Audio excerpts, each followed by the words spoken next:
Good afternoon, everybody, and good morning to some in other parts of the world. Good evening to some in still other parts of the world. Good, whatever time of day it is to you.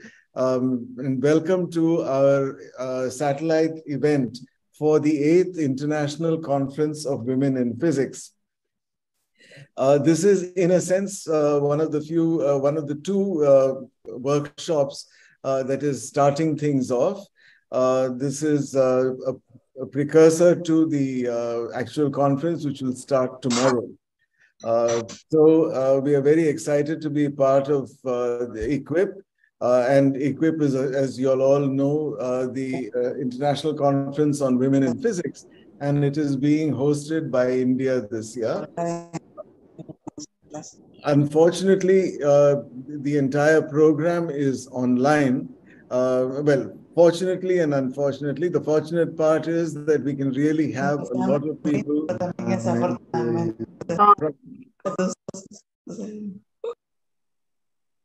Is there some problem with the audio, Madhu? No, I've just had to mute some mics. Okay. We're excited to have it online so that we can have participation from such a wide variety of countries and people with different experiences. But it's also a little sad that we are not able to meet each other and interact with each other in the way in which all of us like to do and are so comfortable doing. Nevertheless, we'll try to make the best of our whatever we have with us. This particular satellite conference, satellite event, is a 2-hour discussion on teaching physics online, issues of access and equity in the classroom. The genesis of this particular discussion goes back to, as everyone has been through in the last 2-3 years, the pandemic, and every country saw that the schools and universities were severely affected. Everything went online. Our classrooms basically disappeared, and we were reduced to teaching on the screen. Now the pandemic is a year and a little more, the life is so-called come back to normal. And one of the unfortunate things is that we have forgotten what the pandemic did to all of us. But in many countries, and India is a typical one, the experience of the pandemic showed that you could use technology to teach particularly and increase access. So there is a big push, for example, in Indian universities to have at least some fraction of courses being taught online, either as MOOCs or they are taught at the university and delivered online, or they are this massive open online courses which are delivered by big aggregators like Coursera or Udacity or other such organizations.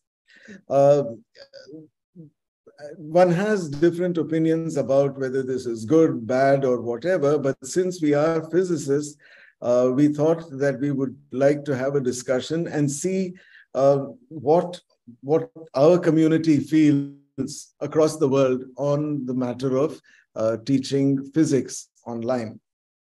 Is it effective? Is it not effective? How do you cope with having to teach experimental subjects? How do you cope with access, and does everybody in your community have access? Is there equity? Or does online teaching reduce disparities between people, or does it increase the disparity? So these are all issues that each country has to grapple with. And what we thought is that we could really bring together an international panel which could really look at these and bring experiences from across the world. So without any further ado, let me start by by having the first part of our program is basically to share experiences. And we thought that we would have experiences from Indonesia, Argentina, from Europe, from Spain, and from South Africa. Right, so this would give some flavor of both developing countries, and developed countries, and and we'd also be interested in seeing the gender aspect as well as the efficacy aspect. So let me start by inviting Dr. Veni Maulina from the University of Jember. Jember is a small university in the town of Jember, which is in Java, and it is in the eastern part of Java. Very beautiful place, and as you will see, it's surprising. It is also extremely advanced.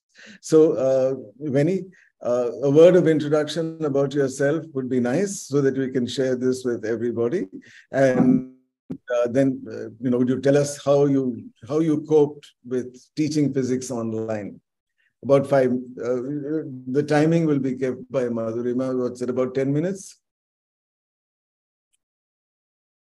Yes, Madhu? 10 minutes, yes. Yeah, okay, fine. Go ahead.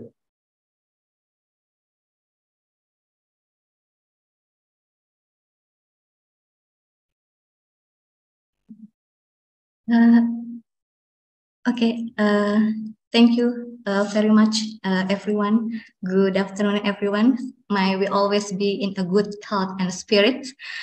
First of all, I would like to thank the committee of this satellite workshop, especially Professor Ramaswamy for inviting me to join in this workshop, and my friend, Dr. Artoto, who has encouraged me to be willing to participate in this event. From dark comes light. This quote is from a prominent Indonesian activist who advocates for women's rights and women education, Raden Ajeng Kartini. What we must remember is that the issue of gender equality is not just a woman issue, but all of us, women, men, organization, and institution, must continue and be committed to keeping the fight going. Now, I, Veni Maulina, am here today to deliver information based on my personal experiences with online learning and gender equality in my university.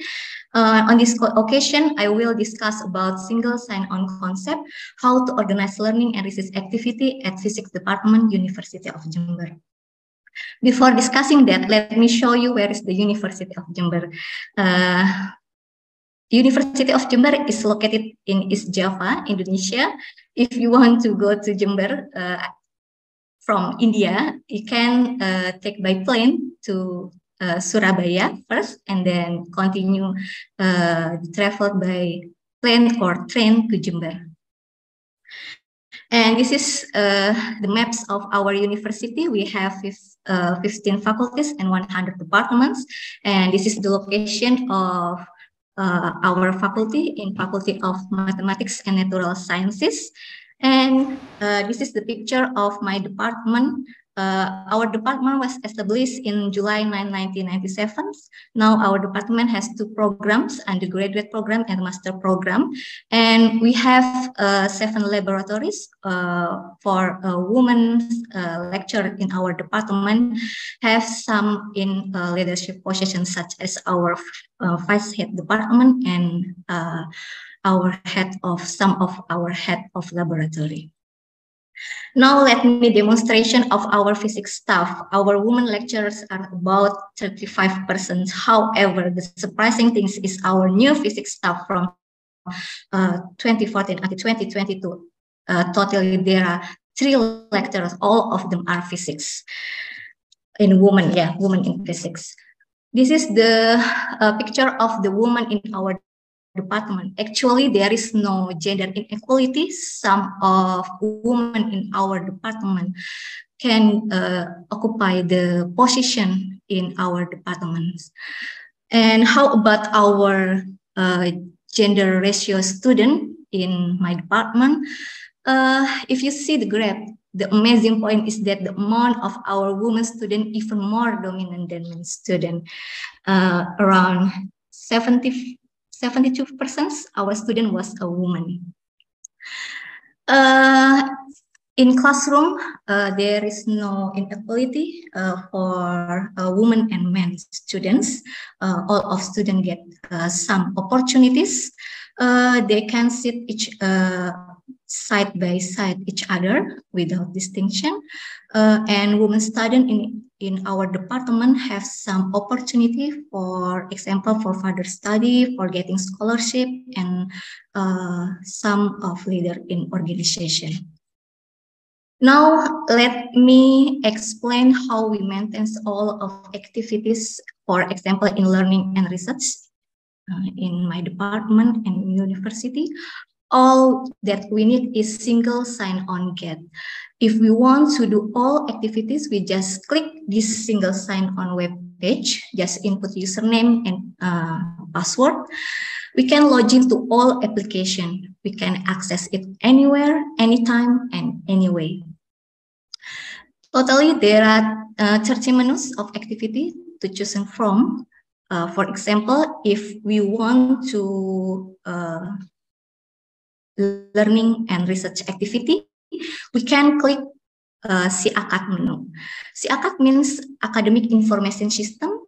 In this menu, we can observe our learning and research activity just by click these two menus. Now, let we imagine during the COVID pandemic situation. In the COVID pandemic situation, we can set our learning with online mode. What is online mode?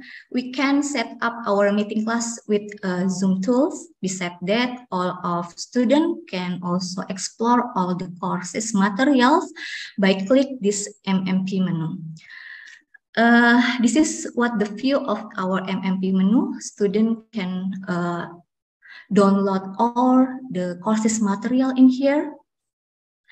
And the other hand, for communication between lecturer and student, we can communication each other using Telegram in this menu. So all the student needs are in this page. So how about now when the normal condition? We can send back our menu to offline mode. However, currently online learning is still being permitted with a proportion of 25%. Then how about experimental physics courses during the pandemic? The experiment during the COVID pandemic in a limited condition, and we use a hybrid concept only for courses that really require experiments. And for example, experiments such as computational physics can be done fully online during the pandemic. And this is how the procedure for students to participating in hybrid experiment. Of course, for students before going to laboratory, they must be in good health and have a vaccination 19 COVID certificate, and they must get a permit to enter the laboratory from our head of faculty.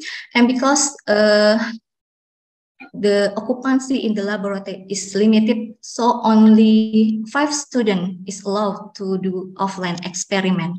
The others take part in offline experiments. So for the student who experiment in the laboratory, they must follow the COVID prevention protocol. So how about students who join experiment in online mode? For students who take part in online experiment, there are the demonstration video which can be accessed via single sign-on calendar. In here, students can see the video for their experiment.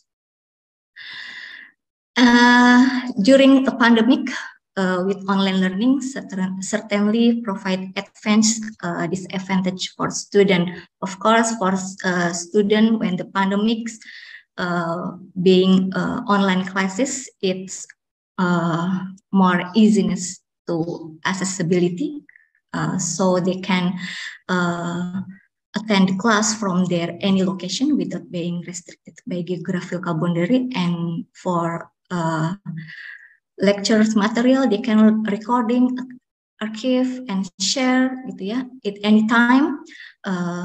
And of course, for student, being an online classes is more affordable because they don't have to pay for transportation, student meals, and dormitory.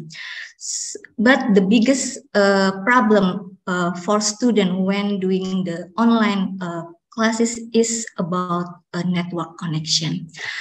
As we know that Indonesia consists of many mountains and separate in ocean, so a consistent connection with decent speed is still a problem. And for the lecturers, interaction between lecturer and student is also limited when the pandemic. So the lecture is not easy to supervise student to learning activities during Zoom. And also for students who doing final project or thesis, they are also disrupted because of limited access to go to the laboratory during the pandemic. So if there is the question, how effective is online courses? To be honest, in my opinion, it cannot replace face-to-face courses. However, it is more effective to accommodate such as student exchange, online workshop like this, and the webinars. Currently, our Ministry of Education, Culture, Research, and Technology, Republic of Indonesia is launching the Merdeka Belajar, Kampus Merdeka, Independent Learning, Independent Campus, which is our student can strive to offer opportunity to learn and develop their potential outside of the classroom. And right now in our university, there is no week without webinar. And this is some of our student activity in my department. I think that's all my presentation. In the last, please visit to Jember. We have some of the schedule in September. We have a seminar in physics. I hope all of you can join in this seminar. And this is the link of the seminar. And thank you very much for your attention. Thank you so much, Manny. Thank you for sharing your experiences in various different contexts. I think it's really nice to know that the university administration also stepped up and participated so positively during the pandemic. Hopefully, in going forward with online education, we'll see some of these practices coming up. Let me now invite Professor Ana Amador from the University of Buenos Aires in Argentina to share her experiences on the other side of the world. Just one last thing, I should also add to Wenny's invitation to go to the University of Jember. I think it's a beautiful university, and I would warmly recommend that we should go and visit the universities of South America, of Indonesia, and of course all over the world. So thank you, Wenny. Ana? Thank you. Yes. Thank you. Thank you so much. Can you see my presentation? That's okay? Yeah. Great. Well, thank you so much for the invitation and for doing this. It's really, I think it's going to be a great experience. So I wanted to start sharing a little with you as the previous presentator did. So we are here in South America. We are in Argentina, 46 million inhabitants, but we are really, the population is not homogeneously distributed. Most of the population is concentrated in the capital of the country, in Buenos Aires. And this is also true for the researchers. So most of the researchers are distributed in the capital of the country, in the Buenos Aires city, and in the state of Buenos Aires. So most of the data will come from my university, that is the University of Buenos Aires, where physics is. There are other universities that of physics in the country, but they are not so well populated. Also to mention that what I'm going to tell you about Buenos Aires is not general in Argentina. So there's a strong machismo in the inner states. But for these past years, it's been numbers are increasing a lot in science. So these are numbers from the Research Council in Argentina. So this is not just for physics, but for all the science in Argentina. So numbers are increasing a lot. And this is disaggregated between women and men. And as you can see, number of women are increasing even more. And this is just for physics researchers. So also the numbers have been increasing. You can see that it's been 20 years, but the numbers went through from 350 to over 700. So the numbers are really doubling. This is disaggregated between male and female. And as also you can see, female are increasing more. And this counts that the percentage of women in physics also is going up from around 20% to 27%, something like that, because number of women is increasing. So these are really good news for science in general and for women in particular. So these are numbers from the physics department in the School of Science of Buenos Aires. And also the numbers are being great in physics. So these are numbers for undergraduate students, and it's really increasing. If you look at the numbers, they go from 100, and now we have like around 200, and these numbers, so the last years, the numbers are really increasing. So we have really full classes, and we don't have a quota. So if a student has to give an exam to get to the university, but if they pass that exam, they can enter fully. So this has been really great for our university. And the percentage of women in students is around, so the numbers, before the 2000s, the numbers were more variable, but it's been steady between 25%, and the number seems to be increasing. The average is 27%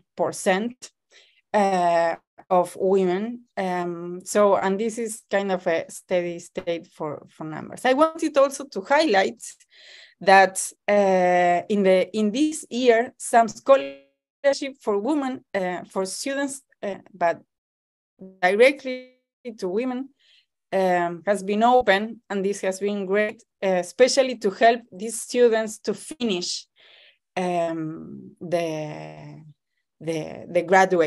undergraduate program, so to finish their career. So this has been like really great.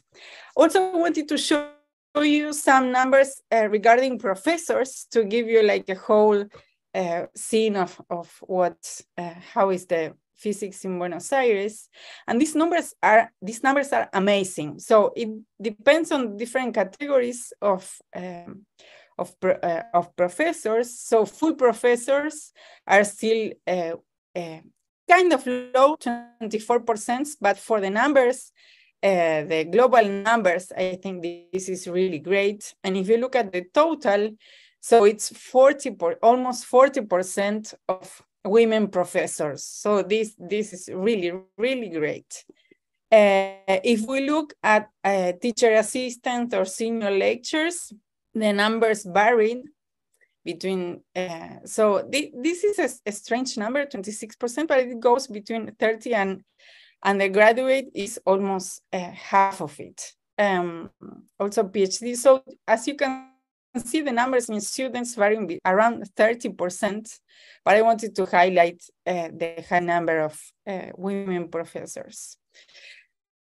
But so in Argentina, the numbers of science and physics has been doing really great, but Argentina is a very machismo country and with a lot of violence toward women. So there are a lot of issues that has been more, it's been like, regarding violence, and it's been a lot of programs to make it more visible and to prevent and handle gender violence. In this respect, in the Argentinian Physical Society, there was created a gender committee to get a gender perspective, and also promoting actions to build a gender equality and gender opportunities.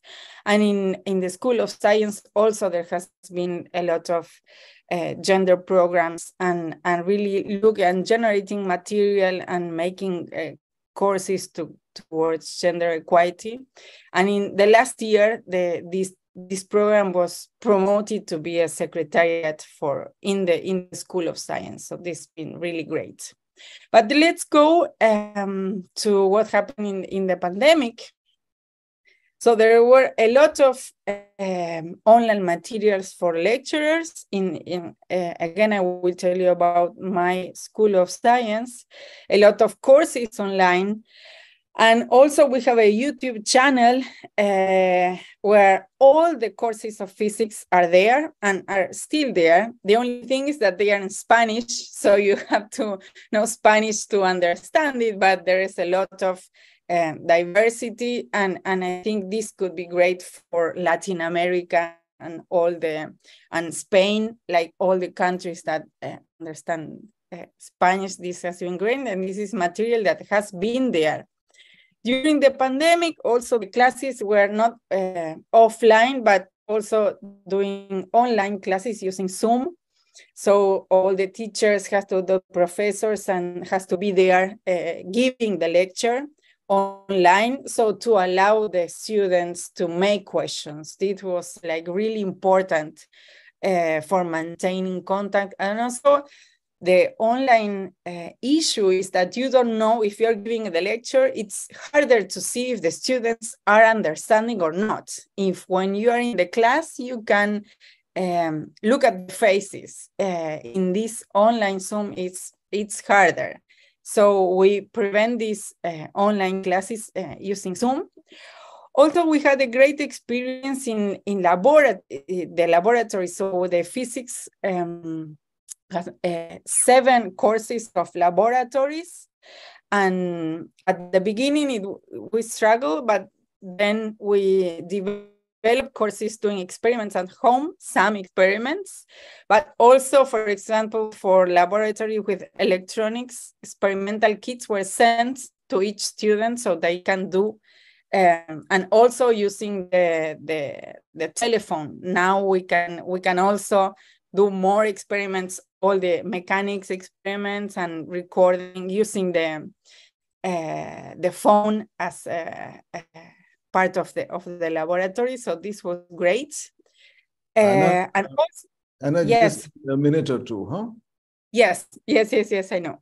And also it was important during these years, there were some documents to raise awareness and prevent cyber violence and cyberbullying.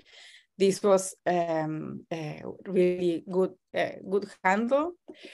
But the greatest inequity was due to economic issues and not to gender issues. So housing conditions, computer access. So we noticed that the students that couldn't follow the courses were mainly because they didn't have these conditions at home. So nowadays, we are completely back to school in a face-to-face classes. So we didn't keep the online teaching, partly because of issues in the university. So we still haven't go through the process of all the bureaucracy to get the online courses be ready. So to give you your title, but we also see that the students were not learning in the same way. So here you can see a class of laboratory with all the students. So these are all 20, so recent pictures, and they are all there with the teacher looking at the data. And this is something that we noticed that when we went back to face-to-face classes, the students did much better. So I think it's really a subtle thing to see how we can keep a good teaching through online. We haven't resolved that yet at the University of Buenos Aires, so we really would like to share your experience to see how you guys are doing around the world. And thank you so much for your time and for the invitation. Thank you so much, Anna.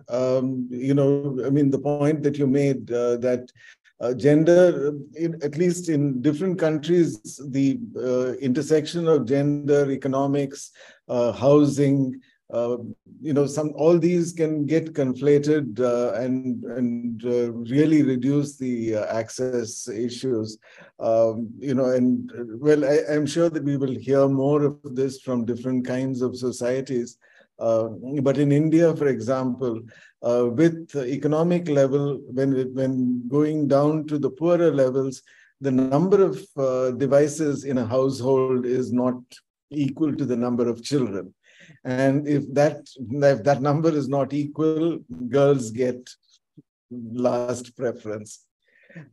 Anyway, now to switch to Europe, let me invite Dr. Muriel Kumela, or Kumeya, Muriel Bute, from the University of Catalonia in Spain. Muriel.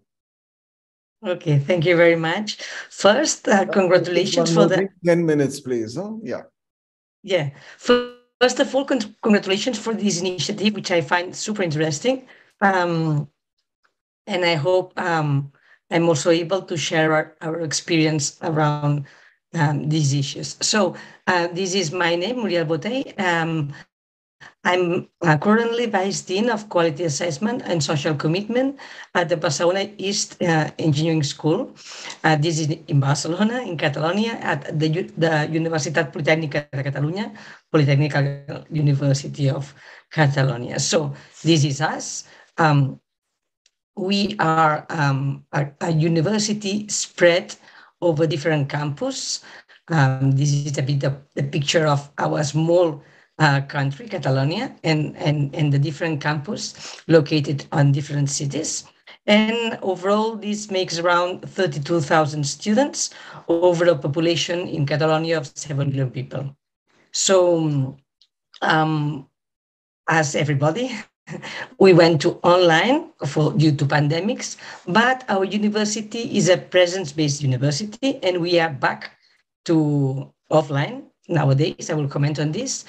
Yet we have a very powerful virtual campus with online activities, online resources. It's based on the Moodle virtual campus, and it's called Atenea. And for example, all the deliverables of students are provided through this virtual campus, and most of the material, etc. Our university is a science and technology university. In engineering and physics is present in all degrees as a mandatory course. Concerning gender, so we suffer from the typical STEM gap. So this is, maybe it's a bit small to see, but this is the evolution of women students. And we see that we could claim there's a little increase, and there are lots of efforts devoted to engage women. However, I would say that we are on a more or less steady state since 10 years ago, something like this, that goes from rises from 24 to 28%, but it's still there. And this same STEM gap and this gap is also present among lecturers. So only a quarter of lecturers are women. So students have free access to university, being women or men, and we could claim that women and men are treated equally with regard to promotion, etc. But there is this gender issue, there is strong gender issue, and these are the results. So these are the students and these are the lecturers in our university. So concerning our other equity aspects, like economic, that was pointed out now from Amador, there are scholarships. There is a very good program of scholarships in Spain, yet our university is at the queue of those scholarships, and what one could think that our students belong to higher economical levels, and this is true according to Spanish standards. Yet, living cost in Catalonia is sometimes double that in other regions of Spain. So our students are not regarded in the scholarships promoted or under-regarded from the scholarships promoted in Spain. Why? Because the incomes of the families are somehow higher, and yet the cost of living is not considered. So we cannot rely so much on scholarships for our students, and we have to look for other resources in the case of equity. So I will comment on different aspects. Well, let's go and start.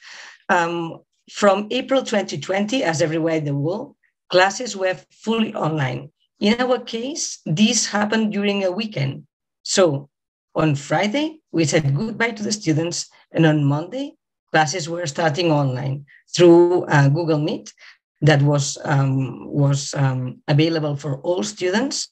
And this is how we proceeded. However, we realized that there were equity issues, and as it was commented before, not every student was prepared for that. So we started from April 14th, a service of loan of laptops and SIM cards. And these are the numbers of those students that asked for these resources.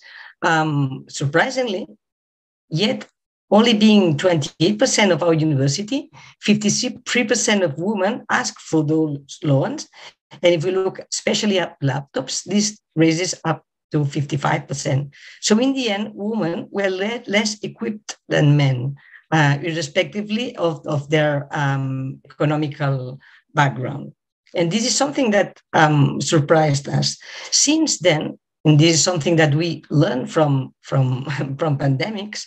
So our libraries at universities are what we call libraries of things. So we loan per hours or per days, laptops, e-readers, because we purchased a very large bibliography, electronic bibliography, so that students can download electronic books. And now we are loading also e-readers, scientific calculators, memory sticks, even Arduinos to make some practices if they cannot buy them. And then so chargers, headphones, mouse, projectors, these are kind of stuff that they can go to the libraries and borrow it and loan it for hours or to work in groups or for days in the case they need some of these equipments. So also from 2021, there are new digital grants specifically for students that require some digital devices. So how did these online courses were settled up just in a weekend, within a weekend, not from Friday to Monday? These were quite it quite self-organized in all different subjects. Lecturers start preparing materials for these online courses. There were two different kinds of courses. Of course, there were courses that were simultaneous, where students were connected, but we're also preparing lots of online materials, right? Let me comment specifically on a physics subject. So UBC is quite big, but I will concentrate on my school. This is the Barcelona School of Engineering, and we host 2,500 students. And all the students in the 7 degrees and 7 masters that we have and PhD programs, but first of all, they all go through this physics course. This is Physics 1, Introduction to Mechanics, and I will comment on this one. This, in principle, was thought to be online, on-site classes for 52 hours per semester, and then some lab experiences. So when everything went online, what we started preparing were small videos, short videos of key concepts, also small videos of solved problems, PowerPoints, PDF of key concepts, and 75 solved problems. And we posted all this material online on this virtual campus that we already were using. And I'm sorry that, contrary to what Amador said, our material is not open access. It's closed, and it's only accessible for students that are engaged on those courses at the moment. And the language in our country, we are bilingual with Catalan and Spanish, so that every lecturer can choose freely the language in which he or she teaches. At university, masters are mainly in English, while undergrad are both in Catalan and Spanish, and these materials were done this way. Since then, all these materials are yet we went back to face-to-face classes. All these materials are still available for them to use it individually. Something else that we did, we realized that due to pandemics, those students that were just about to enter university suffered from pandemics, of course, and we were thinking that maybe they would need some support to access university. So we prepared a free preparatory online course on physics, mathematics, and chemistry, which is available for all new students since July and August 2021. And this is organized on small modules. There are PDF, there are questionnaires where they can self assess their level, whether to continue to the following subject, and these are on a undergraduate level, and these are meant to prepare the access to university. On the first year, surprisingly, we made a great effort to prepare all this material, and only 22% of the new students followed the online courses. And this data, I don't still have this data from last year because they were analyzing and they had some issues. And it raised a bit, but just to, I presume it was just to 25%. So only 1/4 of the students really followed these online courses. Then evaluation at those days only went online. We had large question banks of questions that we were using for other stuffs, and we optimized them, and then we made multiple choice quiz. But it was a bit a stressing way of assessing the students, because these students were not given the back option, right? You were following questions. This question bank, it's super large, so students were getting different questions in different order, and even the questions had different numbers because this is programmed with quiz, and it's automatic different numbers. But we are not using those exams anymore because we don't like this super rapid way of evaluating. But anyhow, they are used now for the preparatory courses, or also as self-assessment tool, right? So they can do freely these online exams to check the level before the normal online and the normal exams. And the question whether women underperform to these high stakes exams, to this well-known risk aversion, we were trying to check the results, but we couldn't see any numbers that confirm this sentence. So it's just to point this out here. And finally, something that I wanted to talk about is about an unexpected problem. We were super happy to come back to classes. We were super happy to go back to face-to-face classes, but suddenly students didn't come back. So there was a student surveys in the course 2021, and we were asking them without data, just their feeling, are you attending on-site classes? Mm-hmm. And we realized that only 65% were attending classes. And the rest of them, since they had all this material posted on the virtual course, they had just decided not to come back and to follow the courses by their own. Then this was really concerning us. And at our school, we make a big workshop with students, with lecturers, and ask ourselves what was going on, whether lecturers had lecturers lost motivation, and we thought no, because we were super happy to go back to see our students. Were students less committed, but the students just wanted to study online and remain at their homes.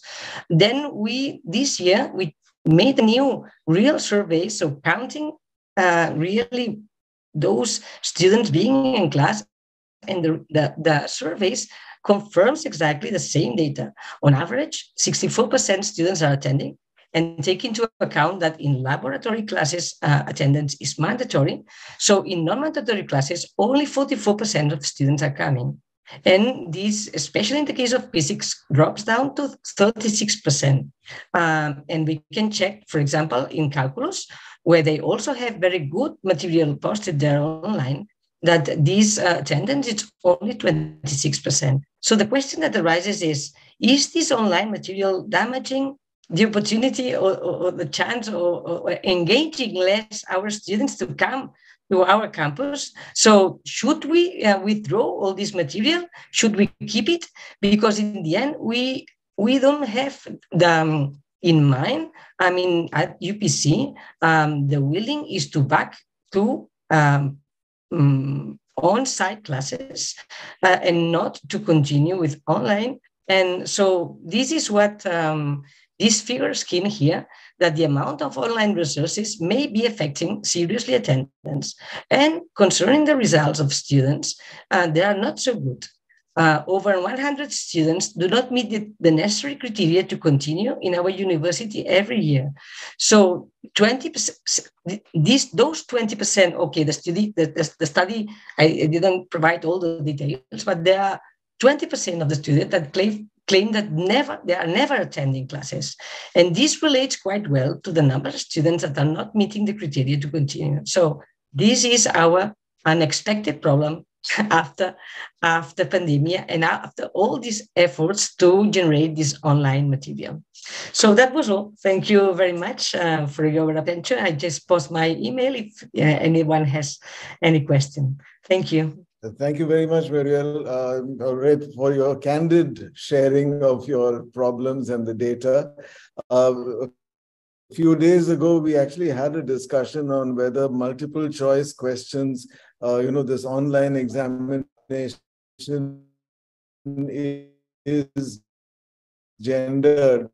And I think the data is coming in Australia, which showed that women perform significantly poorer, when given multiple choice questions, and not, when there's time pressure and high risk, as you pointed out.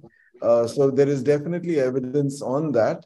And online teaching almost invites that format of questions. Yes, exactly. You can hardly have an online course and then everything evaluated, in writing. So, these are issues where unexpected, gender issues show up. Right? Okay. We have a little bit of a problem that our speaker from South Africa is not here unless she is here under a different name on the, can I request Mamantse Diale from the University of Pretoria? Are you here with us right now or not? If you aren't, Mamantse, we will, well, I can't address you, but we will come back to her when she joins in, because, connectivity, we are talking about poor connectivity in the classroom. There could also be poor connectivity in a Zoom conference that we are having right now. So let us move on we had formally said that there was a panel discussion. So let us move on to that portion of it. But, in a sense, it is a continuation of the same discussion that we are having over here about the practices that work. And one thing that I liked very much in Muriel's presentation was to have a small library of things. I think that having 15 Arduinos that people can borrow and take home, that may actually help not just inequalities of economics, but also, it could really make it very easy for people with disabilities, for example, that they can take it home and work with it when they have a little more time or help or what have you. So I think that that's something that at least I have a personal takeaway on that. So let me request my colleague Professor Madhurima to chair the next part of our program, and I'll come back at the end. Okay, Madhu. Yeah, thank you, Ram, for that. And so for the next part, we will be having a discussion along the same lines, like Mr. Ram was saying, with Professor Rosario Reserva from the Philippines and Paula Vilhano from Portugal. Can I request Professor Paula to please switch her video on and join?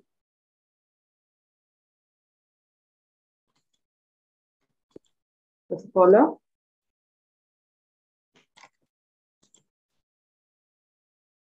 Okay, as I wait for her. So let me start with you, Professor Reserva.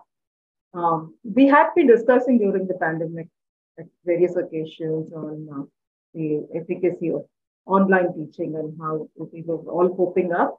But how much of teaching was being done online prior to the pandemic, and how much of it went online during the pandemic? And in your opinion and your experience, how effective do you think online teaching was in comparison to face-to-face lessons?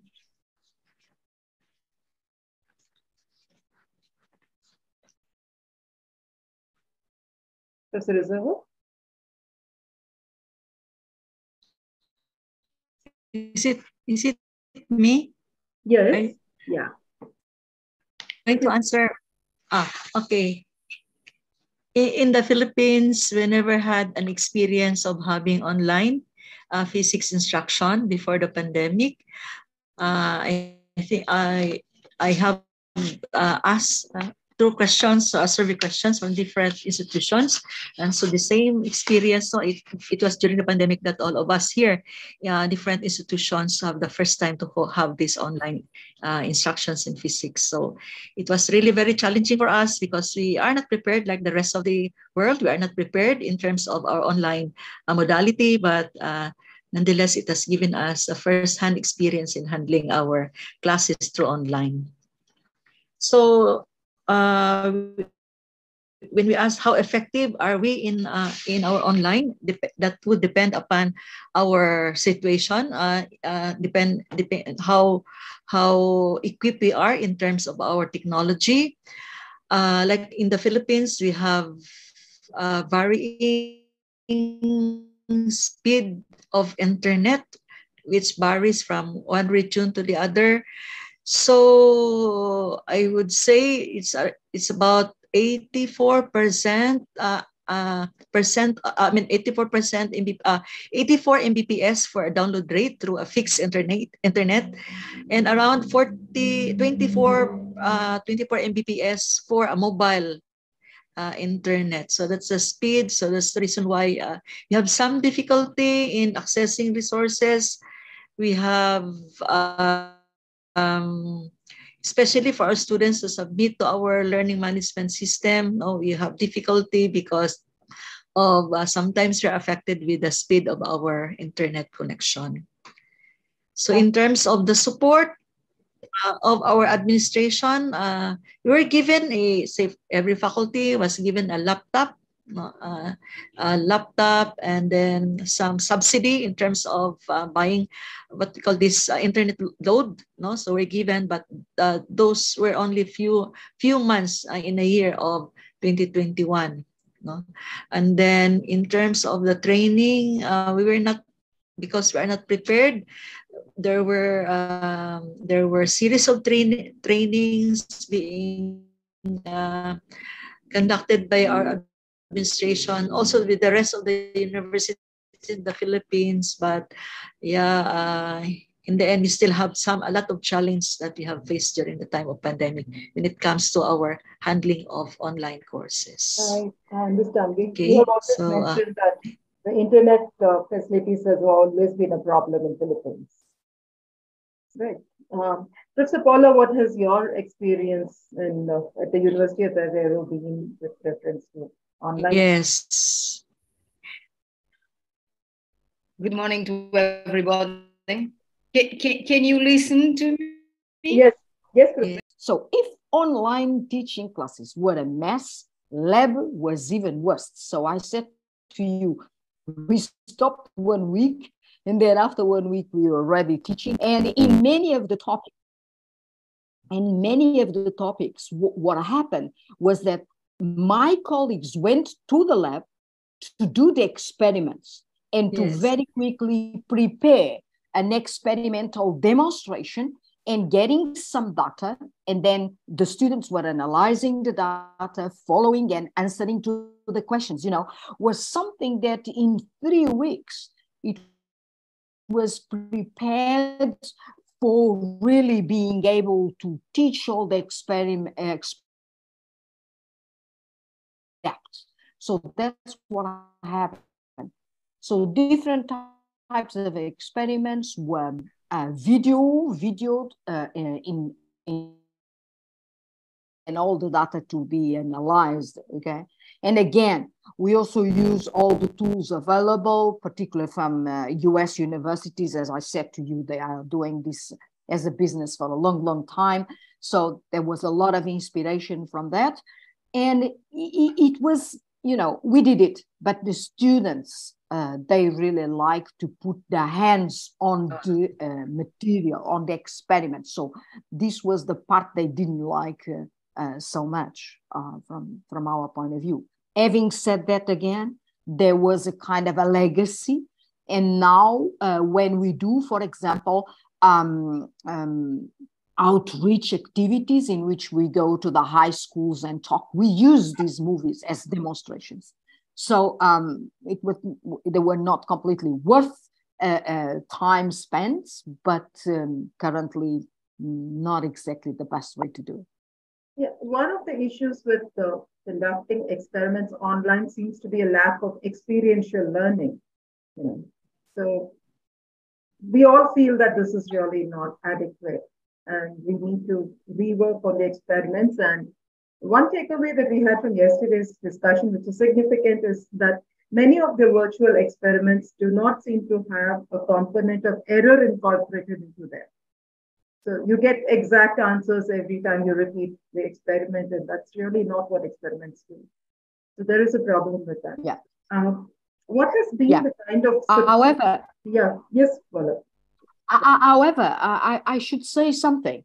If maybe you also experienced this, some of us that are not, I would say, 20s or 30 years old, maybe we don't notice this, but reality is that everything we do not know now, we Google, right?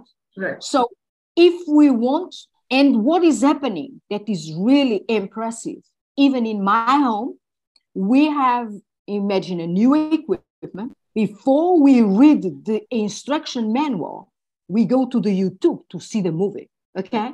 So even we women or men, if we want a recipe, we go and see the chef cooking it, you know?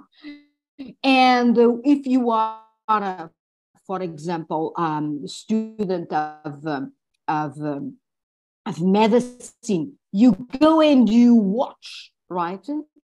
If you are a pilot driver in the army, you're not 100% sure if our teaching modes should not be also going in this direction, because seeing is very powerful from my point of view, like a demonstration.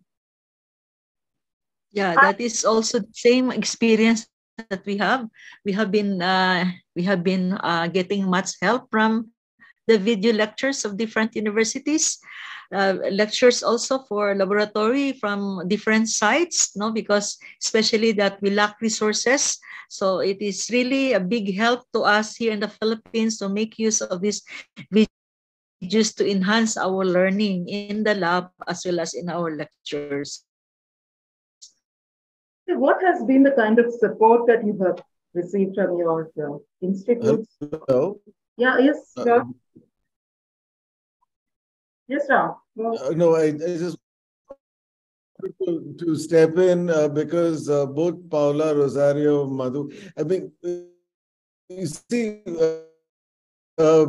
when you do demonstration,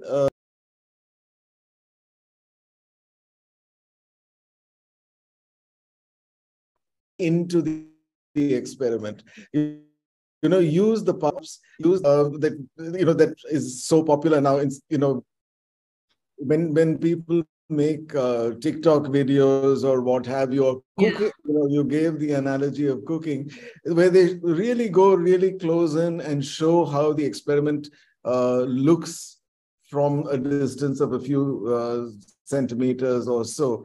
And I think that that is something that we need to make in our demonstration experiments. You know, again, underscoring the point that you have made, Paula, that we need to teach differently. Yeah. Yeah. You know, just even with the use of cell phone with a very powerful camera, that is a big help, because we can focus things and we can let our students watch on what's going on in the experiment. So that was also one of our experience here in the Philippines. Just to comment on that, yeah, and also what is very interesting is, let me share you one of my last experience. So I was teaching a topic of nanotechnology this semester, and I decided to do a little bit of inverted classes. So my students were addressing a topic, just an example, nanotechnology and water treatment, because it's something that is important. And in all of the inverted classes they gave classes of 2 hours, was absolutely impressive. The two things they used. So I didn't give any instructions for them, and they were evaluated. And so what they use slides to communicate with the colleagues and us.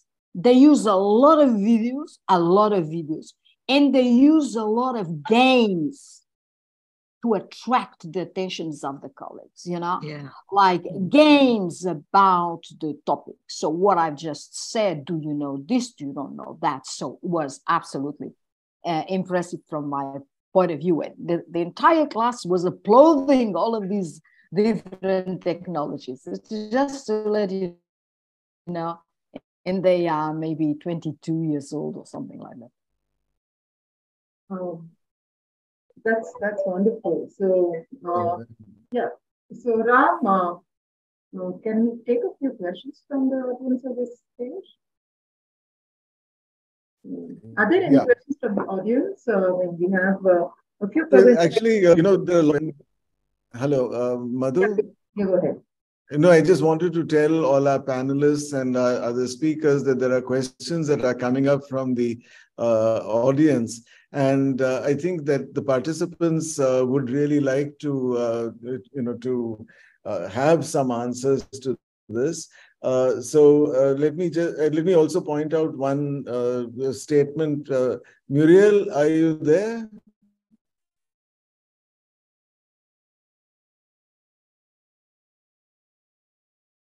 Hello, yes, Muriel.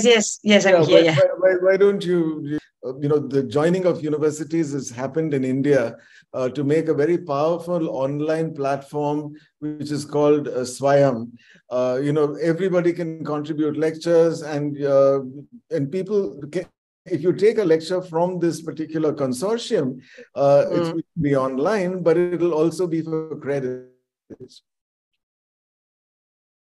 That well, as Paula was talking, this came to my mind. These are alliances between universities. This is something that the COVID pandemic brought us to, no? That we saw the opportunity of reaching other students, of getting in contact to other institutions. And now, for example, we as UPC, we integrate, we are part of this Unite among 9 European universities on technological universities, and I was sure that there would be similar initiatives around, right? And I think this is an interesting point, and I agree with what Paula says, that online teaching is not just teaching as we have always done online.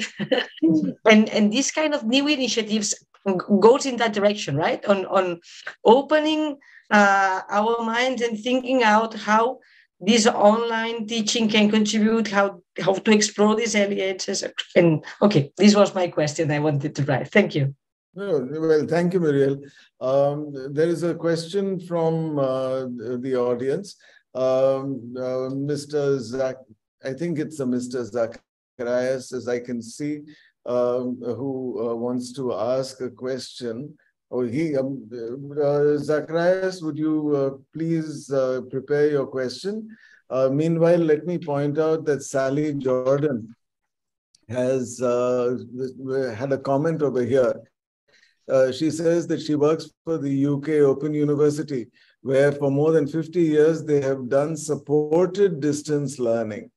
And she agrees with you, Paula, that you need to teach differently online. I think there is really no running away from that. And I think also when we teach online and teach differently, there should be more women teaching, so that this also brings some kind of role models into the virtual classroom. The absence of role models, I mean, again, it shouldn't become like MIT, like all the MIT lectures, which are largely, So I think that there is a good opportunity over here. Okay, Zacharias? There was one comment. There's a question to Veni Maulina regarding the advantages of teaching experiments online. Sorry, your photograph was not very clear, Ms. Zacharias. So, Veni, you said that that you felt that online experiments was more efficient. What did you mean? Okay. In my opinion, is when doing the online experiments, some because there is the limited student to enter the laboratory, only a few of the experiment courses that can be get for the student. So I think it's biggest things problem, because some of our courses need to handle by the experiments. So if only you watching the video, I think sometimes it's still difficult to students for understanding what the meaning of that means, right? So of course the experiment in online now is more effective for our student, because they can experiment doing by themselves but when the pandemic, they only watching the videos, so their knowledge about the physics knowledge is a little bit understanding for them to understand some of the courses. Okay. Not entirely sure I follow Wenny, but this is we need to also measure when you say that something is more efficient. It would be nice to have some kind of numbers. So, perhaps there is a way of for us to also learn over here that when you deliver an experiment online versus offline, is there more learning that gets done? And if so, can we attach some kind of number to it? I mean, saying that courses like mathematical methods for physics was very difficult compared to other courses, or maybe more descriptive courses. Perhaps the difficulty, I don't know, what do you think? I don't know. I mean, this is, to all our speakers, when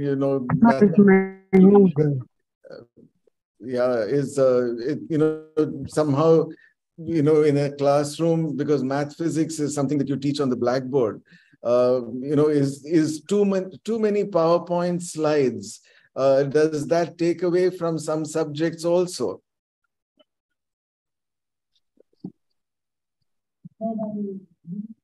Okay, Mamanse is here, finally. Madam, we've been waiting a little for you. If you don't mind, Marcia, I'm going to take a little time away from you and let's hear Mamanse's experiences. Would that be all right? We'll have a Q&A also at the end to all the other participants. We will continue with the Q&A. Muriel, there is a specific question for you. Is it confirmed that the people who only come online, do they also perform worse? That is, the 20% of the online attendance corresponds to 20% of lower level of preparation.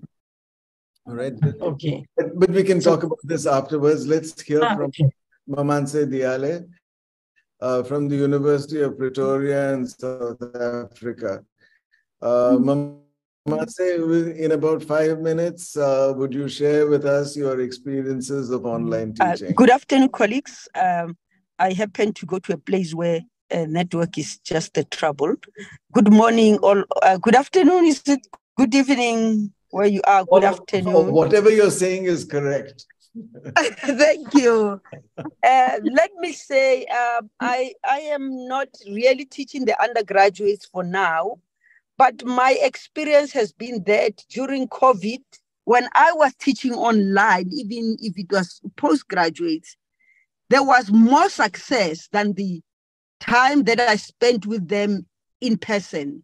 So after teaching online, I would expect students to go back and come back to me with question and answers. And I found that when they have the recorded lessons, they are able to go back and ask questions in a more detailed way and sending them through to me.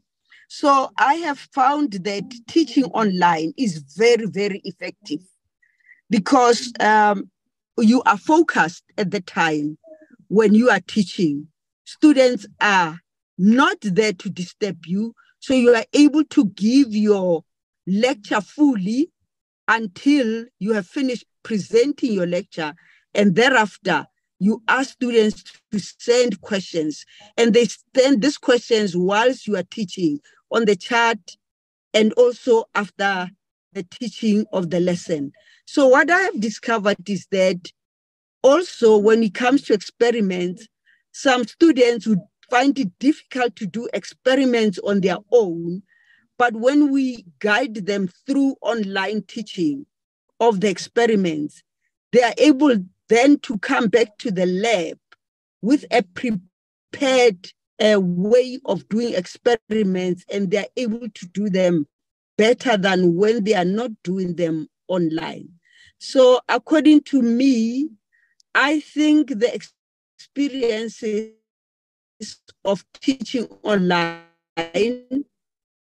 using multimedia to teach, and making sure that what you are teaching to understand at their own pace, and helping them to follow through on what they are being taught. In addition to that, there were difficult topics that students were facing.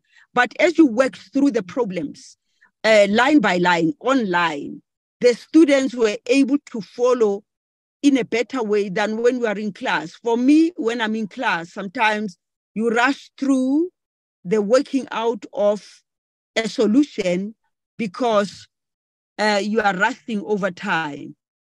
But even though you have online preparation, I saw myself preparing more lectures online and also making them available thereafter. And then with the students being able to join you or call on you using this multimedia because of the online teaching, then you find that your students are passing better. So I have seen students' improvement in their performance due to online teaching. I still believe that we have to use both online teaching, recording our lectures so that they are available afterward, because it is not all students who are studying and learning and getting understanding of the course at the right pace, everyone at the same pace.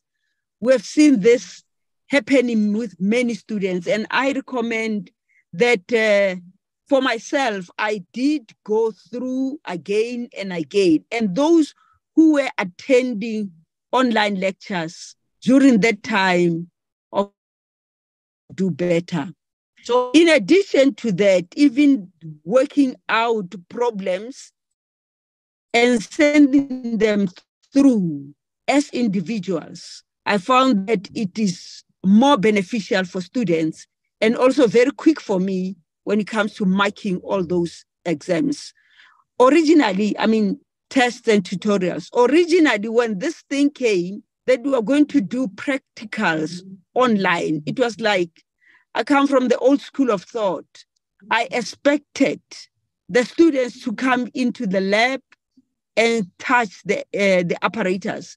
But I found that the online teaching, even of those experiments, have helped students who were not able to do better, especially that many students come from high school ill-prepared for university. And therefore, you don't know much about how they are working through the work on their own. But when it's online, and at that time you want them to come back to you to do experimental, practical tests, you found that they were better in doing the practical test because they have already tried to do this online. Thank you very much. Thank you very much, Mamansi. You've been very positive about the online experience, including different parts that our other panelists have not been so positive about. But I had a question to ask you, and that is, respond in the same way. Did you find there was any difference, or namely, does gender play a role, or was, how did this affect different groups?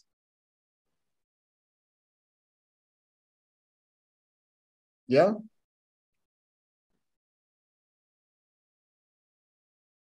I think her screen is frozen. I think we've lost Professor Diale. Okay, we can perhaps come back to that. I'm going to postpone the question and answer sessions to after a short discussion with Marcia. Just, Marcia, we will have a briefer discussion than planned, if you don't mind, because we can have more questions from the audience and a little more discussion, because there's more to go on. Now, Marcia, I'm very grateful that you've joined in, not just because it is early on a Sunday morning, but also because, among our panelists, you are somebody who is now playing a role at the governmental level, where you are a Minister for Science, Technology, and Innovation in Brazil. And you're also been a great champion of gender. So you're sensitive to all the problems. And Brazil being one of the countries where, we're part of this BRICS universe where we have all these, the technology is an acknowledgedly important part of Brazil. It's also a huge country. So teaching online is going to probably be very important to reach different parts. So I'd just like you to... let me try to explain the boundaries we are talking to. In Brazil, 30% of the teaching is public. And 70% of the teaching is from private companies, okay? For many years, those private companies having been using online teaching because, of course, they make more money. It's easy. So they know, and I'm going to separate the language. Online teaching will be teaching with procedures, with help to make sure the online works, okay? But this 30%, the public, are the universities that produce 95% of the academic, this 30%. In this 30%, half are students coming from underprivileged family, but we never did online, okay? Very little. So when the pandemic came, we create what I'm going to call something different, remote teaching. What's the difference between online teaching and remote? The online, you know what you're doing, use infrastructure, the students are on board with you all the time, you have everything. But the remote teaching was basically taping or transmitting by different technologies the class, okay? Two different things. Now I'm going to talk to this part, remote, that we have been discussed most of the time, remote teaching, not online. Online teaching, it's top level, okay? This is, let's do what we can do. It took us, depending on the university, from 3 months to 5 months to adapt to the remote teaching.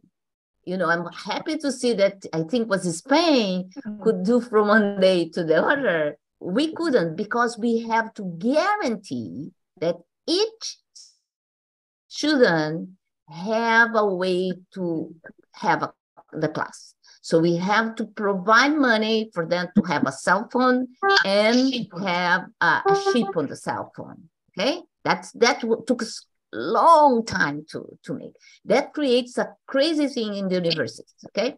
But we did it. The lab class, we just tape it, what you're doing, and was it, okay?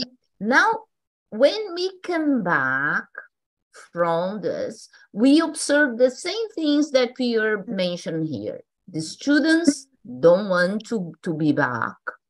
The professors don't want to be back, okay? They are quiet, People were very comfortable, not, and you have to understand that the students, the underprivileged students, for them, the online teaching was a good thing because they work all the day. I'm a night class teacher, okay? So I teach only night. So I have working class people working all day and coming to my class.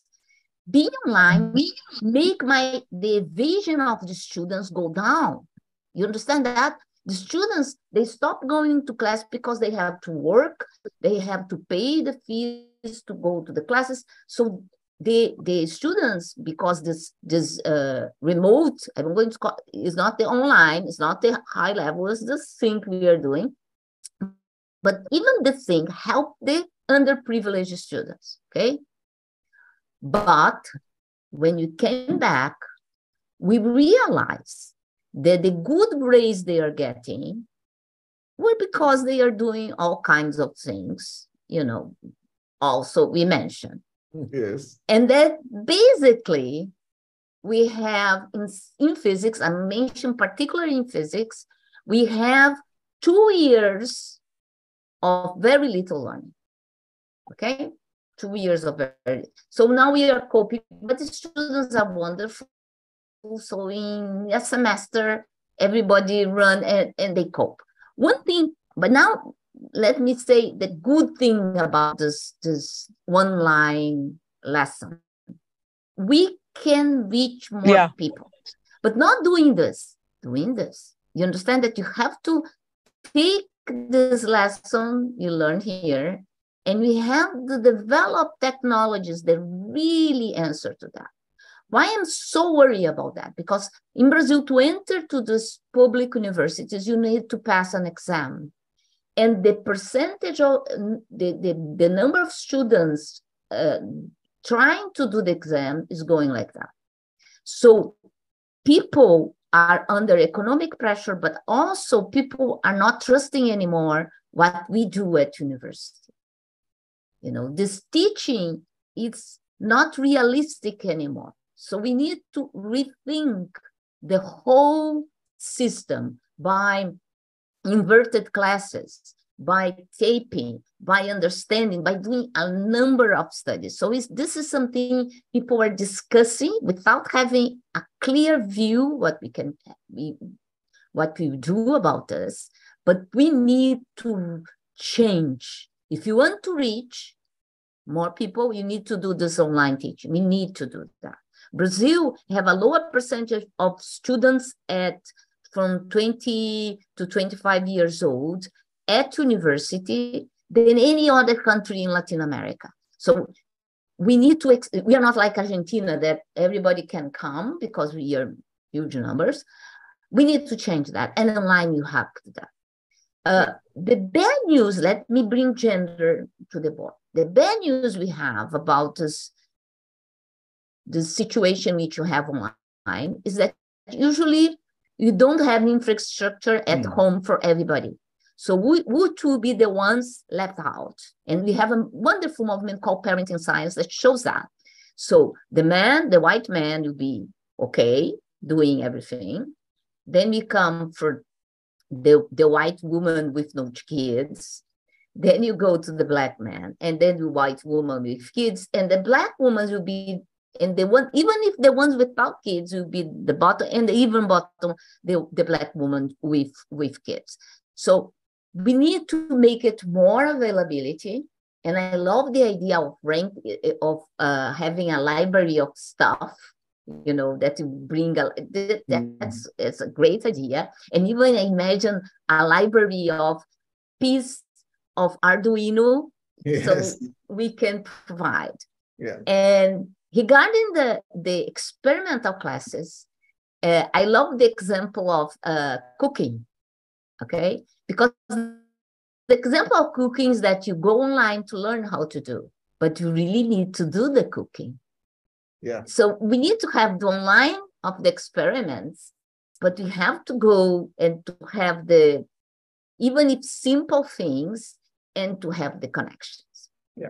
Said all that, I'm very optimistic about not the remote, the real online teaching, the real online teaching, because over the pandemic in my personal life was the time in which I didn't stop a second, because suddenly the whole university, schools, they realized that they could have some speakers for free, okay? Because we don't need to pay the ticket to go there.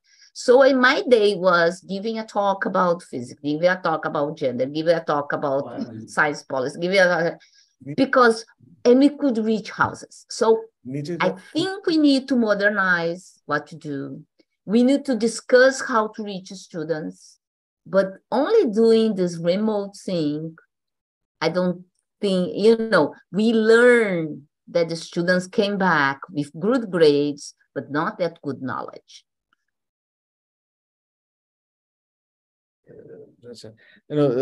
Thank you, Marcia. It's sort of very comprehensive. I hope that you will get support for making a library of small things, right? No, I think that's it's a very useful idea over here.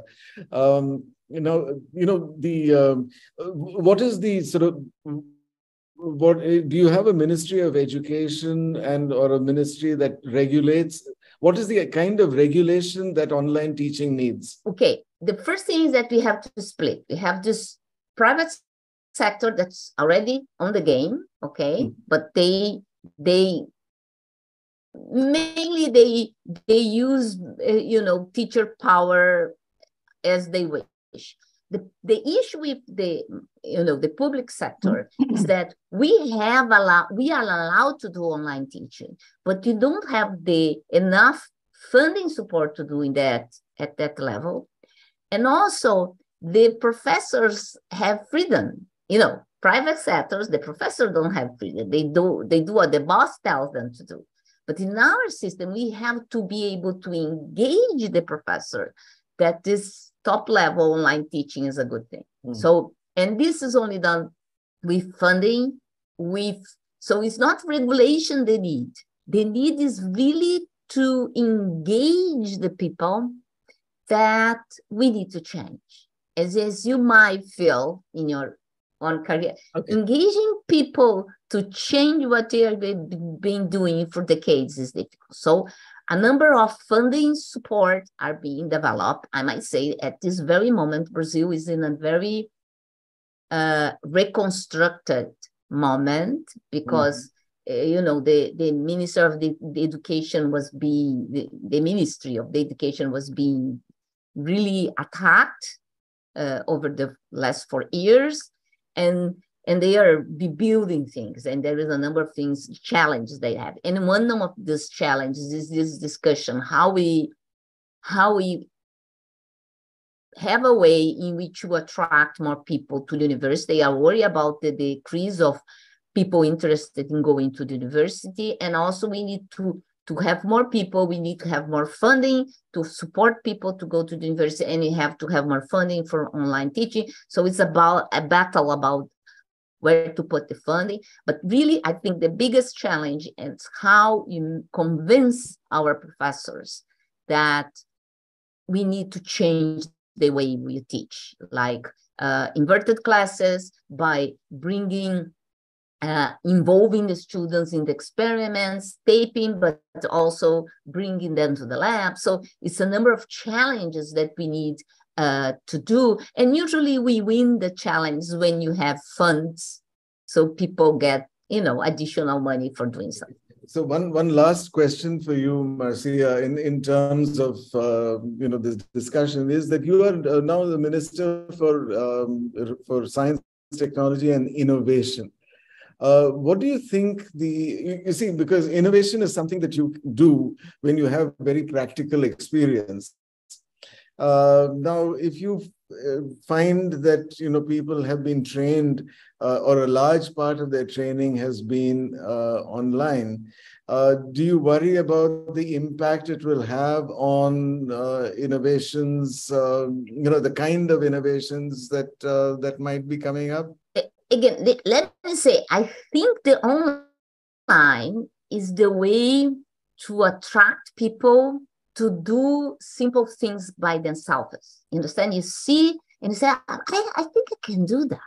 I think I can do it. So we need to post our experiments, but we need to have the space for them to do, even if simple version of that. We need to put our hands in stuff because things go wrong as we learn for cooking.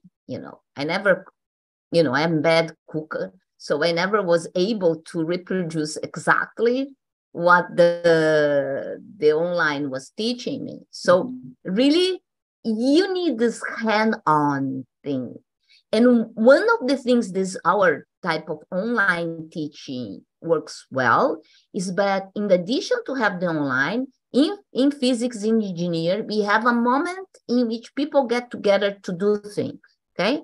Yeah. It's online, but you have what you call poles, places where little labs, when they go to do something. So you need hands-on. Yeah. Hands-on is motivating. Yeah. Looking the dish on the internet don't make you feel less hungry. We need this. But when you see, COVID, last week I was with these two kids. They do online experiments, 10 years old. They do online experiments, and they ask me to do, they do one experiment and I do another experiment. And I was doing something very simple so people could reproduce at home. We did like a capillary.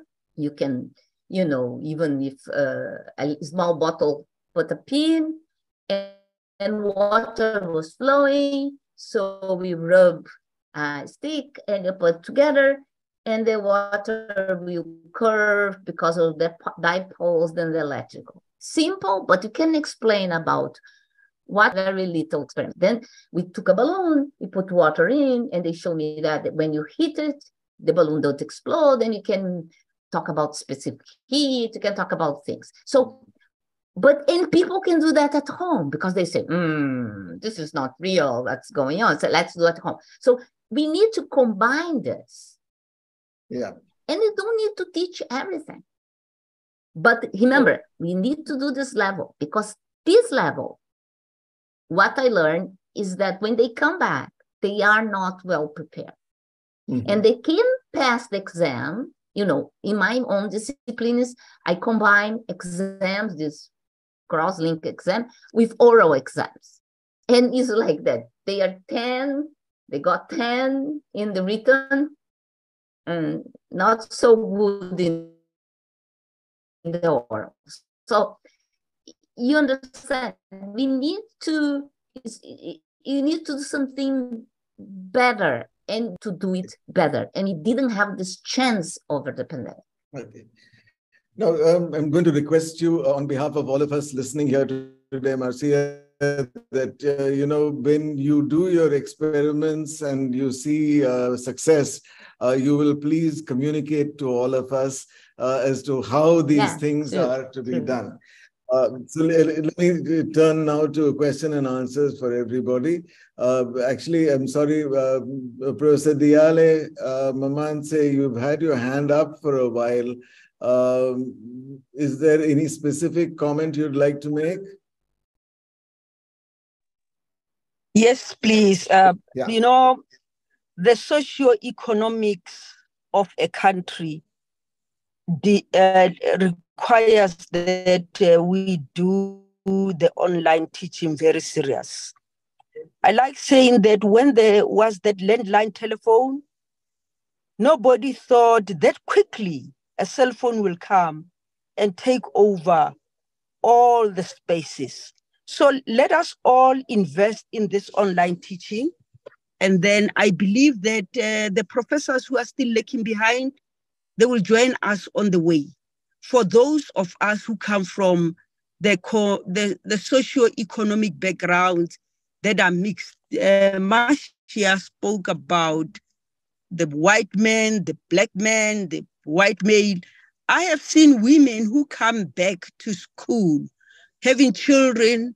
This online work is helping them a lot, because then when the children are sleeping in the night, they're able to go back to the recorded videos and they are able to catch up.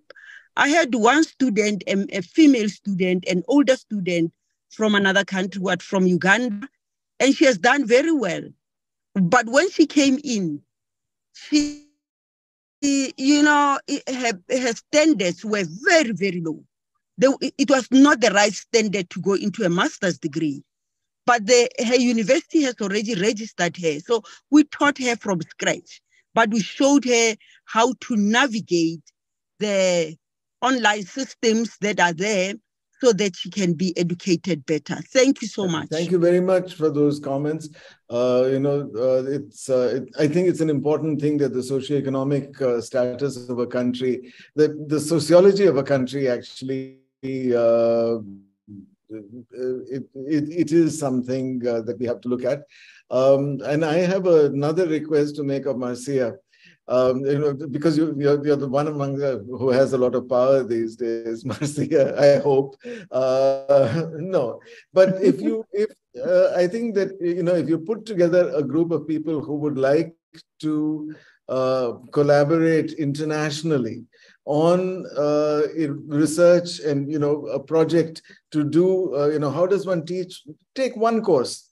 Can we have one or two courses, maybe one practical course, one purely theory, how to teach mathematical physics better, online, purely online, not remote. Mm-hmm. And, and how to teach, I don't know, the laboratories with, electronics or something. Again, how to do it online, not remote. I think you'll find a lot of people who are over here. Any of the participants, please write in to Marcia and others. Mm-hmm. You will find a lot of people volunteering for this.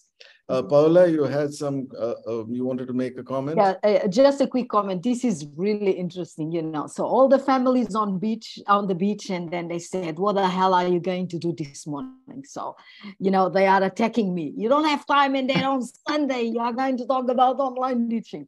But this is really interesting. And, I'm not from the pedagogical side, but I think this data should be written and presented to the world. We are comparing different things. So I always say to my students, you are so privileged. You have no idea how privileged you are. But this is difficult because they don't know the other world. So we are talking about South Africa and Pretoria. Mm-hmm. And then we are talking about Brazil. These realities are just to share with the Mamtse. When we enter in the COVID time, the first thing I did was record all my classes. And to be honest with you, I loved it. I was working from midnight to 5 o'clock in the morning, recording all my classes, and then I deliver all my classes online. And then my colleagues, they were not doing that. They were doing something different. They were doing the Zoom or the team classes. And I said, oh, maybe I did something wrong, So maybe I'm the one that are different. So let me do the Zoom. So then I ask my students, okay, all the classes are there. So have you listened to me?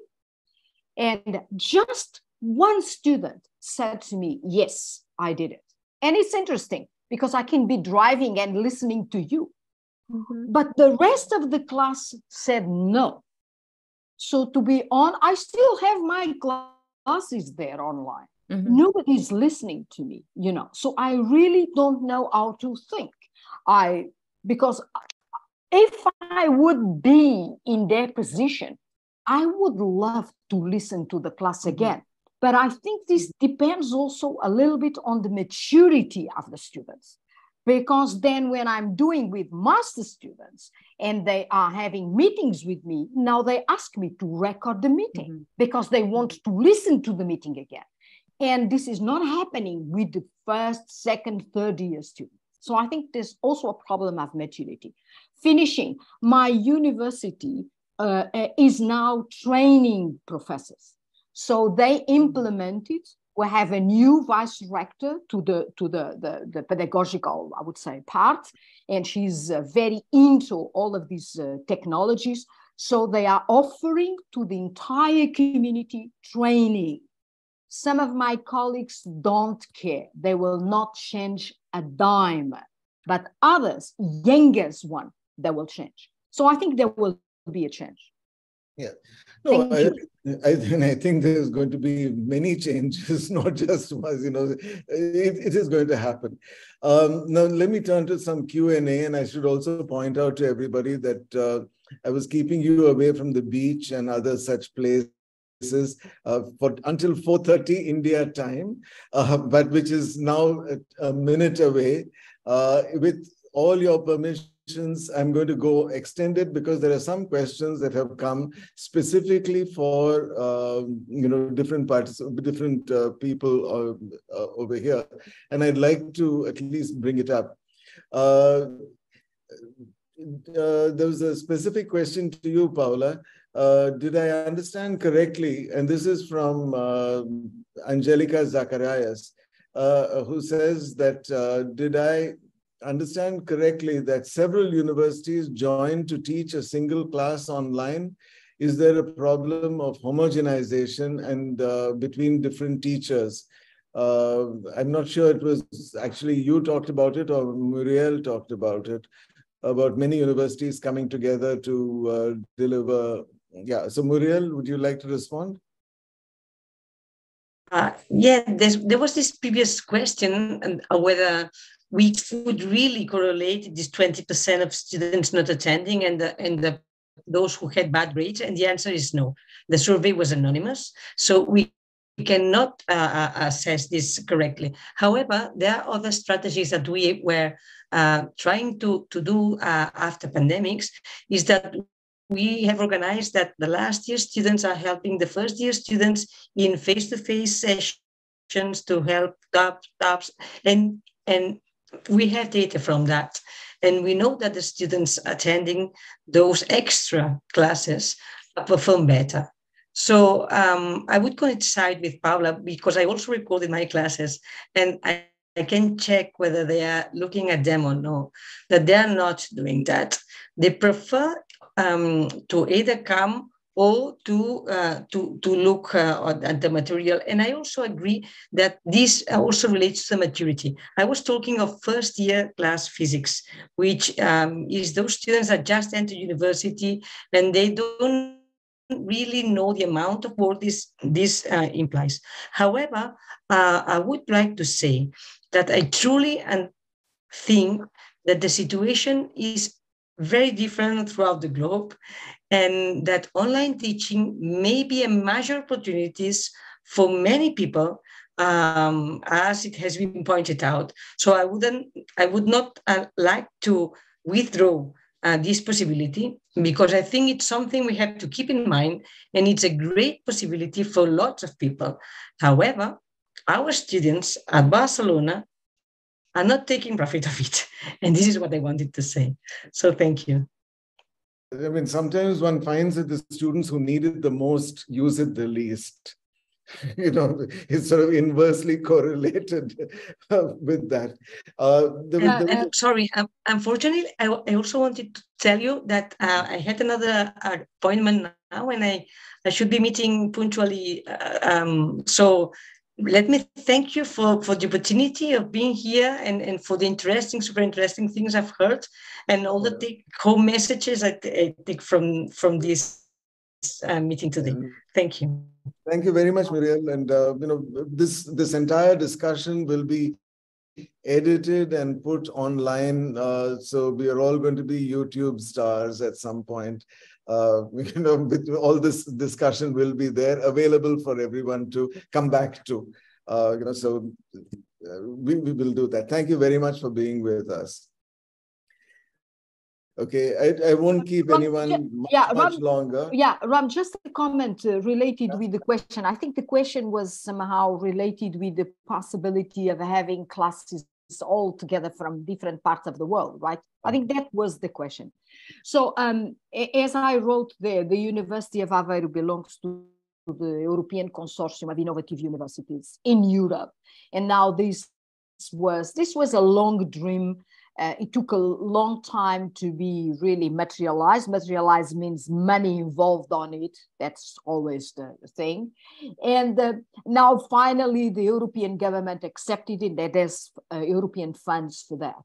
So there it is possible, and we have been doing like workshops in which we have different teachers from different professors from different universities teaching a course. And although this is, from my point of view, is very interesting, missing because we all do things differently. And it's not really a problem of homogenization or whatever.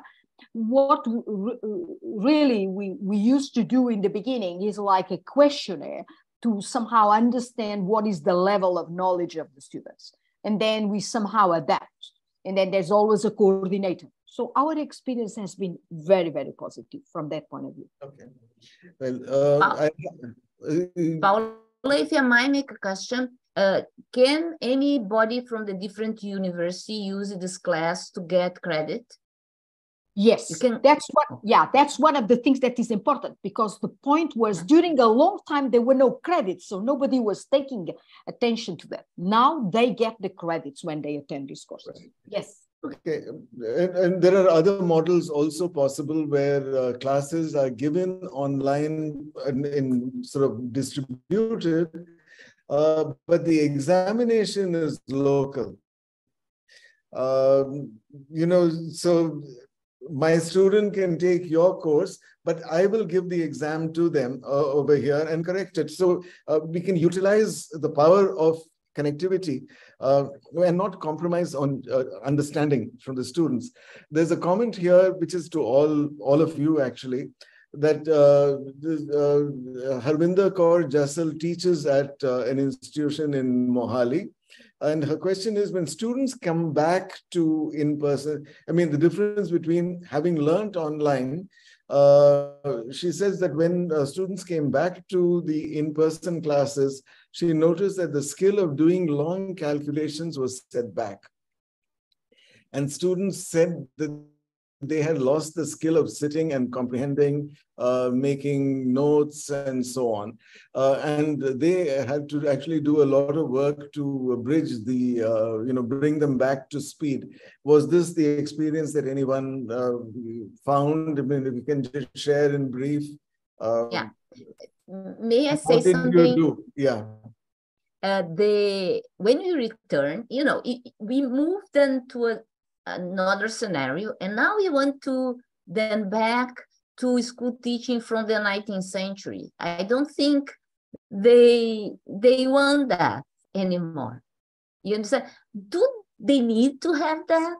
That should be the question. So we are attempting, I just launched a call for a study that to answer what the students want, Also, there is what society wants, but what the student want as a dynamics. I learned that when I give my class and I tape my class. And the students, they want both. They want me to tape them while I'm teaching so they can see them later speeding up. You understand? Mm-hmm. They don't have patience for 1 hour class. Mm-hmm. So they don't have patience of being sitting down for an hour. That's the dynamics. And we have to understand those dynamics. So we design a model in which they are with us. It's another generation with another dynamics. We need to understand this dynamics and design a teaching in this dynamic. Okay. And this is super difficult. I know, but you've got volunteers from across the world now. Okay, Mamanse wants to say something, and Anna wants to say something in that order. Please, Mamanse.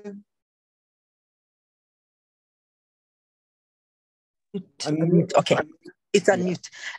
Colleagues, my experience and working with all of you right now, I'm already saying to Marcia, what advice do you have for us so that we can then, it's actually Paula, it's not Marcia, that our universities can now have a similar exam for all the students in a particular level, because there is that problem that a student comes from University A and they go to University B, and according to University B, the standards from University A are low. So what advice do you have for us here in South Africa? We have already, we really know that we have problems with the socio-economic issues of students where everyone wants to go to university. And I think online is the solution. So what advice do you have for us to start working towards having one kind of an exam? Okay, so it's a pleasure to answer to you. Of course, I don't have the full answer to you. I'm going to share with you some experience that have been done in my country. So my country, Portugal, is very small compared with yours, right? And compared with many others. And but having said that, we have one of the oldest universities in the world, that is the University of Coimbra. So these kind of issues have been, we have been tackling these kind of issues. And one way of doing, and some governments that did that, is particularly when the socialization of the teaching and learning started. Because as maybe you know, before 74, the high studies were an elite thing in Portugal. So not everybody was going to the university. This was really an elite thing. So then after 74, then everybody started coming to the university. So now we have a lot of people, and that's very important for the country and for the development. So what they did were preparatory levels, okay? So sometimes they start before the normal classes. So they have a kind of a preparation before going. In Portugal, this is called preparatório. This means preparation too. And many universities, so on the contrary to Brazil, the 90% of the universities in Portugal, or 85, they are public. And then some, only few are private. It's exactly the other way around. But for many universities, there was still this preparatory level, okay? So like 6 months in advance, or even some teaching particular to adequate the level, okay? And then you select, because there is always a way of selection.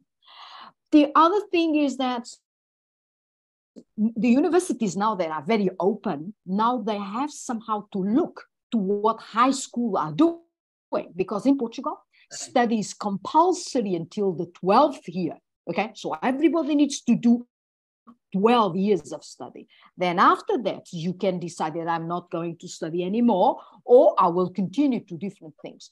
So when you really embrace everybody, then you have to have particular types of groups of people, and I'm not going to mention them, but they need special training.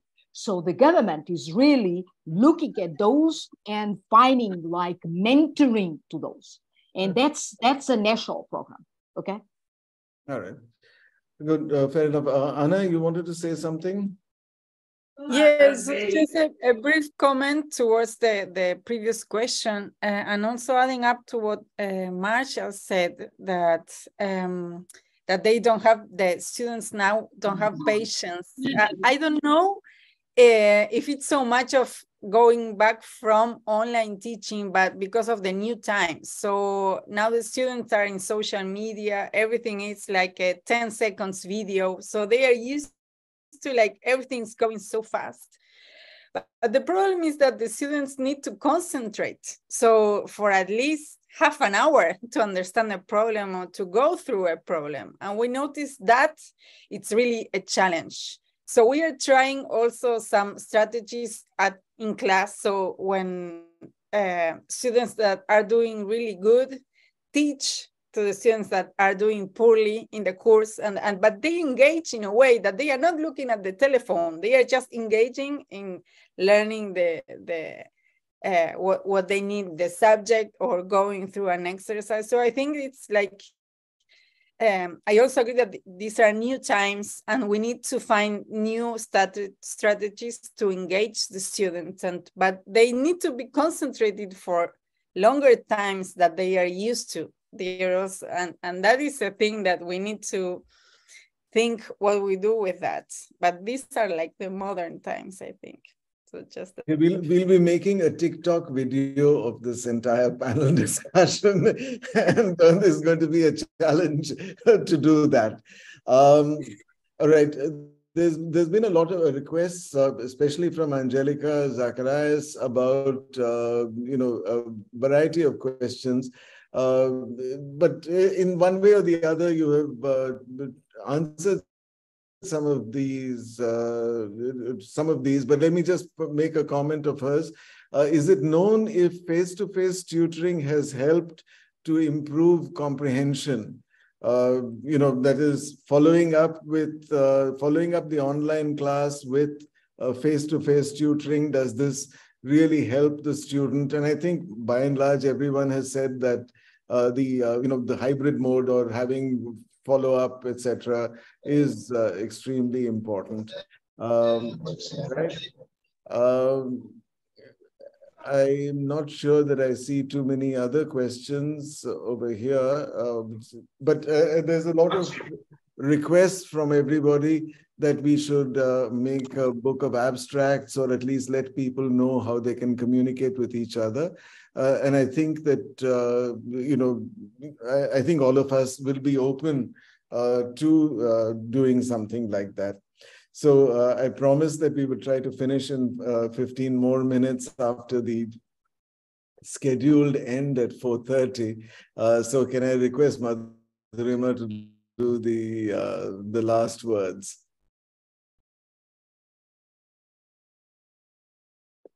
We should have been a day-long session because there was so much to share, and there were so many thoughts that were,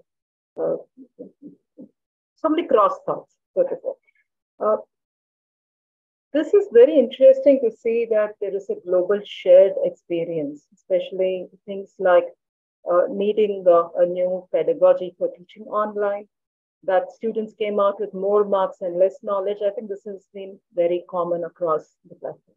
Yet, there are things which are very, very local, and we could learn from each other. And this, I think, to me, at least as a listener to all of you, has been the key takeaway, that while we have a lot of shared experiences, we could learn from each other, and we really need to start sharing these experiences.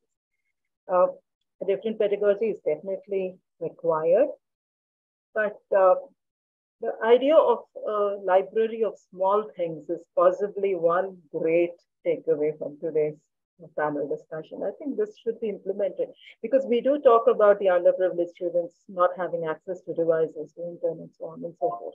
So this is a very great idea that has come from today's discussion. First of all, let me thank each one of you, the panelists, for sharing your experiences and ideas very freely, because like I said, this is what is the requirement. We need to learn from each other. Thanks to the participants who have been actively interacting with all of us. And all of you have joined us on a Sunday, staying away from families, beaches, yeah. But thank you so much for spending your time with us. I should thank Ayuba and the WG5 for having the IQUIP International Conference of Women in Physics 2023 at India, and the Gender in Physics Working Group in India of the IPA for taking the lead in conducting the conference here and arranging for these satellite workshops today. And there was one yesterday on the same topic, and there's a lot that we have learned from both of these together. I really heartfelt thanks to one and all, and to Ram for doing such a great job of threading the whole thing together. Thank you so much. And any last word, Ram, before we close? No, nothing. I mean, for me to add my words of thanks to everybody for joining in with us. And this is an ongoing struggle. And Mamanse, of course, she said that change will come. So I agree with you, and I'm looking forward to the change that will come. So cheers all. Bye-bye. Thank you and bye. Thank you, everyone. Thank you, Benny, Rosario, Anna, Paula, Marcia, Mamanse. Thank you all. Ciao. Bye-bye. Thank you, everyone. See you in our future conferences. Absolutely. Thank you, colleagues. This was great. Let's continue the discussion for the TikToks that will come. It's an opportunity for me to see women in physics in different parts of the world. So here in the Philippines, you're always organizing physics conference, but open to men and women, but it is an opportunity also. We can organize for women only. So I would like to invite some of you to our conference. I'll be writing soon so that we can expand our goal of helping women in physics. Yes. Okay. Bye-bye. Thank you. Thank you, everyone. Bye. Thank you.